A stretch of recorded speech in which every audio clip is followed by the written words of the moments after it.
नमस्कार. आजच्या या विशेष विश्लेषणात सर्वांचं स्वागत आहे. आज आपण एका अशा विषयावर बोलणार आहोत जो आपल्या सगळ्यांच्या रोजच्या जगण्याचा एक अगदी महत्त्वाचा भाग आहे. तरीही आपण बऱ्याचदा त्याकडे दुर्लक्ष करतो. होय, आज आपण महाराष्ट्रातल्या आणि एकंदरीतच देशातल्या पथविक्रेत्यांच्या म्हणजे आपल्या रोजच्या परिचयाच्या फेरीवाल्यांच्या वास्तवाचा आढावा घेणार आहोत. कागदावर असलेले कायदे आणि रस्त्यावरची प्रत्यक्ष परिस्थिती यात नक्की किती मोठी दरी आहे हे आज आपण अगदी सविस्तरपणे समजून घेणार आहोत. आता ह्या विषयाची व्याप्ती किती मोठी आहे हे समजून घेण्यासाठी हे बघूया. केंद्रीय मंत्री हरदीप सिंग पुरी यांनी संसदेत अगदी स्पष्टपणे सांगितलं होतं की पथविक्रेते हे आपल्या अर्थव्यवस्थेचा कणा आहेत आणि ते खरंच आहे. संपूर्ण भारतात अंदाजे 2 कोटीहून अधिक पथविक्रेते आहेत. म्हणजे विचार करा, हे लोक फक्त रस्त्यावर व्यवसाय करत नाहीत, तर ते आपल्या अर्थव्यवस्थेचं एक प्रचंड मोठं आणि महत्त्वाचं चक्र चालवतात. आपल्या रोजच्या गरजा पूर्ण करणारी ही केवढी मोठी असंघटित अर्थव्यवस्था आहे, नाही का? चला तर मग या विषयाच्या थोडं खोलात जाऊया. आजच्या या विश्लेषणाची ही एक छोटीशी रूपरेषा. आधी आपण 2014चा कायदा पाहू, मग त्याची अंमलबजावणी, त्यानंतर न्यायालयीन लढा, स्वनिधी योजना आणि शेवटी पथविक्रेत्यांचे भविष्य. हे सगळं आपण टप्प्याटप्प्याने बघणार आहोत. तर सुरुवात करूया पहिल्या भागापासून. 1 दशकापूर्वी पथविक्रेत्यांना कायदेशीर संरक्षण देण्यासाठी जो कायदा आणला गेला त्याची आधी थोडी पार्श्वभूमी समजून घेऊया. इथे एक गोष्ट लक्षात घेण्यासारखी आहे. 2014मध्ये राष्ट्रीय कायदा आला, पण त्याआधीच म्हणजे 2009मध्येच महाराष्ट्र शासनाने एक आदर्श उपविधी आणि शासन निर्णय जारी केला होता. म्हणजे राष्ट्रीय फेरीवाला धोरण राज्यात लागू करण्यासाठी खूप आधीपासूनच पावलं उचलण्यात आली होती. हा जो ऐतिहासिक दस्तऐवज आहे ना, तोच पुढे जाऊन 2014च्या कायद्याचा एक अतिशय महत्त्वाचा पाया ठरला. पण मुळात कायद्याच्या भाषेत पथविक्रेता म्हणजे नक्की कोण हेही समजून घेणं महत्त्वाचं आहे. तर या व्याख्येनुसार अशी कोणतीही व्यक्ती जी कायमस्वरूपी पक्क्या बांधकामाशिवाय आपला व्यवसाय करते, मग ती एका जागी स्थिर राहून वस्तू विकत असेल किंवा आपली हातगाडी घेऊन फिरत फिरत व्यवसाय करत असेल, या सगळ्यांचा समावेश यात होतो. थोडक्यात सांगायचं तर प्रशासनाने स्थिर आणि फिरते अशा दोन्ही प्रकारच्या फेरीवाल्यांना अधिकृतपणे कायदेशीर मान्यता दिली आहे. आता हे बघा, कायद्याची अंमलबजावणी करण्यासाठी नगर पथ विक्रेता समिती म्हणजेच टाउन वेंडिंग कमिटी तयार करण्यात आली आणि या समितीची रचना अतिशय उत्तम आणि लोकशाहीवादी आहे.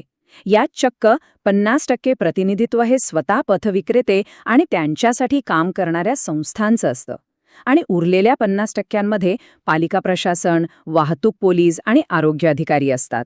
म्हणजे निर्णय प्रक्रियेत फेरीवाल्यांना समान हक्क देणारी ही खऱ्या अर्थाने एक संतुलित रचना आहे. ठीक आहे, कायदे आणि समित्यांची रचना तर आपण पाहिली, पण रस्त्यावर प्रत्यक्ष काय घडत आहे?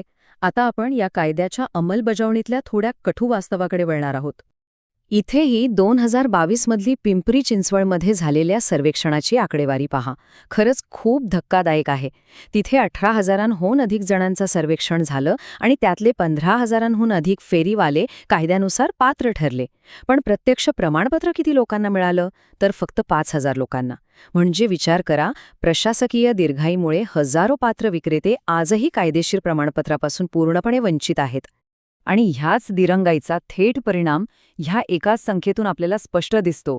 आपलं महाराष्ट्र राज्य देशातील एक अत्यंत प्रगत राज्य आहे, बरोबर? तरीही पथविक्रेता कायद्याच्या योग्य अंमलबजावणीत आणि योजनांच्या रँकिंगमध्ये आपला देशात 14वा क्रमांक लागतो. ही आकडेवारी खरोखरच आपल्याला अंतर्मुख करणारी आहे. आता निधीचा मुद्दा घेऊया. कायद्यानुसार स्थानिक प्रशासनाच्या बजेटमधला 5% निधी हा फक्त आणि फक्त फेरीवाला कल्याणासाठी वापरणं अपेक्षित आहे. त्यातून त्यांच्यासाठी योग्य हॉकर्स झोन आणि इतर सुविधा विकसित केल्या जाव्यात असा स्पष्ट नियम आहे. पण समोर आलेली माहिती काय सांगते? प्रत्यक्ष वास्तव खूप वेगळं आहे. हा निधी चक्क रिकाम्या मार्केटच्या जागांवर पालिका कार्यालय किंवा गाळे बांधण्यासाठी वापरले गेल्याचे अहवाल सांगतात. आणि समजा प्रशासनाने हॉकर झोन तयार केलेच, तर तिथली अवस्था काय असते? हे झोन अनेकदा शहराच्या अडगळीच्या आणि ग्राहकांना जाण्यास अतिशय गैरसोयीच्या ठिकाणी असतात. तिथे पिण्याचं पाणी नसतं, वीज नसते आणि सार्वजनिक स्वच्छतागृहांची तर अक्षरशः दुर्दशा झालेली असते. वरून स्थानिक गुंडांचा त्रास वेगळाच. मग अशा परिस्थितीत व्यवसाय कसा होणार? याच सगळ्या कारणांमुळे फेरीवाल्यांना नाईलाजाने पुन्हा मुख्य रस्त्यावर येऊन आपला व्यवसाय करावा लागतो. आता जेव्हा प्रशासकीय पातळीवर गोष्टी अडकतात तेव्हा साहजिकच न्यायालय हस्तक्षेप करतात. आता आपण वाढत्या कायदेशीर लढाया आणि न्यायालयाच्या कठोर आदेशांबद्दल जाणून घेऊया. प्रशासनाच्या या सततच्या दिरंगाईवर मुंबई उच्च न्यायालयाने अत्यंत तीव्र शब्दात नाराजी व्यक्त केली आहे. न्यायालयाने प्रशासनाला स्पष्टपणे सुनावलं की तीच कारणं देत आहे, हे म्हणजे पालथ्या घड्यावर पाणी. हे वाक्य न्यायव्यवस्थेची प्रशासकीय कामकाजाबद्दलची निराशा अगदी अचूकपणे समोर आणतं. आणि म्हणूनच मुंबई उच्च न्यायालयाने नुकताच एक अतिशय महत्त्वपूर्ण आणि कडक आदेश दिला. मुंबईतील तब्बल 99,000 संरक्षित फेरीवाल्यांना पुढच्या 5 आठवड्यांच्या आत ओळखपत्रे देण्याचे स्पष्ट निर्देश प्रशासनाला दिले आहेत. 99,000! विचार करा, एवढ्या मोठ्या संख्येने फेरीवाले अद्यापही एका साध्या अधिकृत ओळखपत्राच्या प्रतीक्षेत आहेत. ह्या सगळ्यातला सर्वात मोठा विरोधाभास काय आहे माहितीये? सर्वोच्च न्यायालयाचे आणि कायद्याचं संरक्षण पाठीशी असतानाही फेरीवाल्यांना सातत्याने अनधिकृत कारवाईला सामोरं जावं लागतं. अतिक्रमण मोहिमेच्या नावाखाली अनेकदा त्यांचा माल जप्त केला जातो. एवढंच नाही तर अन्न सुरक्षा कायद्यांतर्गत वापरण्यास कायदेशीर परवानगी असलेले गॅस सिलेंडर देखील जप्त केले जातात. हे असं का होतं, हा एक खूप मोठा प्रश्न आहे. चला तर मग आता थोडं पुढे जाऊन पाहूया की या परिस्थितीतून मार्ग कसा निघतोय. इतक्या अडचणी असूनही पथविक्रेत्यांना मुख्य आर्थिक प्रवाहात आणण्यासाठी काही अतिशय सकारात्मक आणि महत्त्वपूर्ण पावलं उचलली जात आहेत. तुम्हाला आठवत असेल, करोना काळात जेव्हा सगळा व्यवसाय ठप्प झाला होता तेव्हा केंद्र सरकारने PM स्वनिधी योजना आणली.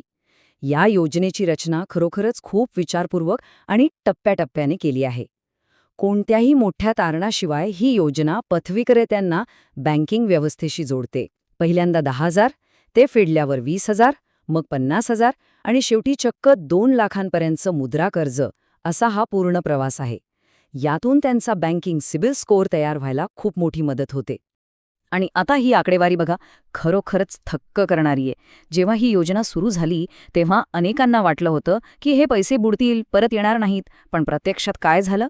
तब्बल 88% पथविक्रेत्यांनी त्यांचं 10,000चं सुरुवातीचं कर्ज वेळेवर आणि अगदी यशस्वीरित्या परत फेडलं.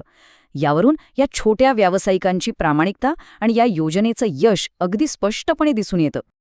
या पहिल्या टप्प्याच्या यशानंतर स्वनिधी समृद्धी अंतर्गत नोंदणीकृत फेरीवाल्यांच्या कुटुंबांना सामाजिक सुरक्षा देण्यासाठी आणखी 8 मोठ्या कल्याणकारी योजना जोडण्यात आल्या आहेत. यामध्ये जनधन बँक खाती, जीवन आणि अपघात विमा, पेन्शन योजना आणि महिलांसाठी मातृत्व लाभ अशा अनेक योजनांचा समावेश आहे. कुटुंबाच्या संपूर्ण सुरक्षेसाठी उचललेलं हे खऱ्या अर्थाने एक अतिशय महत्त्वाचं पाऊल आहे. आता आपण आपल्या या विश्लेषणाच्या अगदी अंतिम टप्प्यात आलो आहोत. ह्या पथविक्रेत्यांचं भविष्यातलं चित्र कसं असेल, त्यांचं व्यावसायीकरण आणि अद्ययावतीकरण कसं होऊ शकतं, ह्याकडे आता आपण लक्ष देऊया. अन्नाची गुणवत्ता आणि स्वच्छता राखण्यासाठी FSSAIने एक अतिशय उत्कृष्ट उपक्रम सुरू केलाय, क्लीन स्ट्रीट फूड हब. यात होतं काय, तर वर्षाला अवघे 100 रुपये नाममात्र शुल्क भरून पथवी विक्रेत्यांना अन्न स्वच्छतेचं प्रशिक्षण आणि प्रमाणपत्र दिलं जातं. याचे एक उत्तम उदाहरण पाहायचं असेल तर पुण्यातील सारसबाग परिसरातले खाद्यपदार्थ विक्रेते पहा. ते आता अगदी अधिकृतरित्या स्वच्छता आणि दर्जा राखून ग्राहकांना सेवा देत आहेत. हा एक खूप सकारात्मक बदल आहे. तर आजच्या या संपूर्ण विश्लेषणातून आपण काय पाहिलं? कायदे कागदावर अतिशय मजबूत आहेत, 5% निधीची स्वतंत्र तरतूद आहे, स्वनिधीसारख्या आर्थिक योजना उपलब्ध आहेत आणि न्यायालयाचे आदेशही अगदी स्पष्ट आहेत. तरीही शेवटी एक खूप मोठा प्रश्न उभा राहतो. या सर्व व्यवस्था असूनही या कष्टकरी पथविक्रेत्यांना आपल्या वाढत्या शहरी वास्तवात खऱ्या आणि सन्माननीय अर्थाने सामावून घेण्यासाठी जी प्रशासकीय इच्छाशक्ती आणि योग्य नियोजनाची गरज आहे, ती पोकळी आपण कधी भरून काढणार? याच एका अत्यंत महत्त्वाच्या प्रश्नासोबत आपण आजचे हे सादरीकरण येथेच थांबूया. माहितीपूर्ण वाटल्यास नक्की विचार करा. धन्यवाद.